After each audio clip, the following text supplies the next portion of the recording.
Assalamualaikum warahmatullahi wabarakatuh. Saya Muhammad Zuhud yang menciptakan dan merakit mesin air embun alkaline water. Saat ini saya sedang berada di Pantai Minaayu, yaitu di jalur pantai utara daerah Kabupaten Indramayu. Beberapa saat yang lalu saya sering mendapatkan message di WhatsApp tentang pertanyaan yang sama. Pak, bagaimana menurut Bapak tentang air yang diuji dengan elektrolisa dan listrik? Apakah air embun ini tidak menyalakan listrik atau bagaimana, Pak? Dan bagaimana kualitas air tersebut? Sebagaimana yang kita ketahui, menurut saya bahwa penjelasan daripada konsep uji mengenai listrik itu bisa saya jelaskan sebagai berikut. Kita tahu bahwa jenis air yang ada di SNI maupun BPOM itu terbagi ada beberapa jenis air. Yang pertama adalah jenis air demineral. Ciri daripada air demineral ini adalah dia memiliki kandungan logam yang rendah, di bawah 20 ppm, bahkan bisa jadi di bawah 10 ppm. Bahkan ada yang 001 ppm. Yang kedua, ciri kedua adalah dia memiliki pH di bawah 7, maka dia sifatnya cenderung asam. Nah, maka air ini kalau diuji dengan menggunakan elektrolisa, maka dia tidak akan mengeluarkan logam. Kenapa? Karena tidak ada logamnya.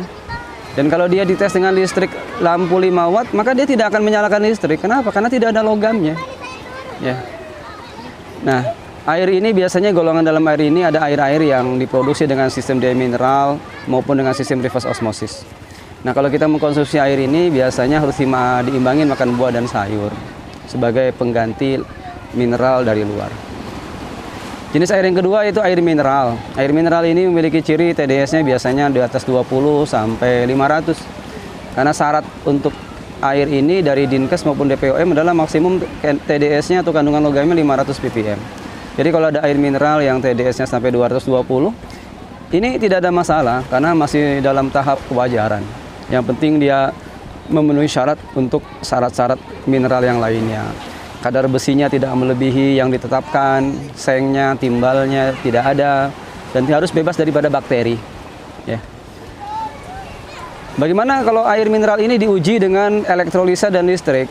Ya pasti akan keluar logamnya yang bisa berwarna hitam, coklat, ungu, bening gitu kan, dan akan panas. Kenapa? Karena dia ada logamnya. Dan bagaimana kalau dia diuji dengan listrik? Pasti menyalakan listrik. Kenapa? Karena air penghantar air logam yang baik, penghantar listrik yang baik, karena dia mengandung logam. Ya. Air ini termasuk di dalam kelompok ini adalah air-air mineral yang beredar di pasaran, isi ulang dan yang lain sebagainya. Kelompok yang ketiga yaitu air minum pH tinggi. Ya. Air minum pH tinggi ini izinnya dikeluarkan oleh BPOM yaitu air minum pH tinggi. Yaitu syaratnya pH-nya 8,5 sampai 9,5. Kandungan logamnya biasanya di atas 30 partikel per mikron sampai 150, ada juga yang 200. Ya. Kelebihan daripada air ini biasanya mengandung antioksidan sebagai daya imun tubuh. Nah, bagaimana air alkali ini, air pH tinggi ini kalau diuji dengan elektrolisa, pasti mengeluarkan logam, akan berubah warna. Cuma logam di sini adalah logam biasanya kalsium, natrium. Nah, bagaimana kalau diuji dengan alat listrik, lampu 5 watt, pasti dia menyalakan listrik karena dia ada logamnya. Ya. Nah, jadi penjelasannya begini, ada dua jenis air misalkan, sama-sama TDS-nya 80, tapi yang satu pH-nya 9,5, yang satu pH-nya 7 sampai 8. Maka kelompok yang pertama dia maksudnya air alkali, air basah pH tinggi. Sementara kelompok yang kedua tadi dia air mineral. Maka kandungan di dalamnya pun kalau kita breakdown, kita bedah di lab, isinya pun pasti berbeda. Ya.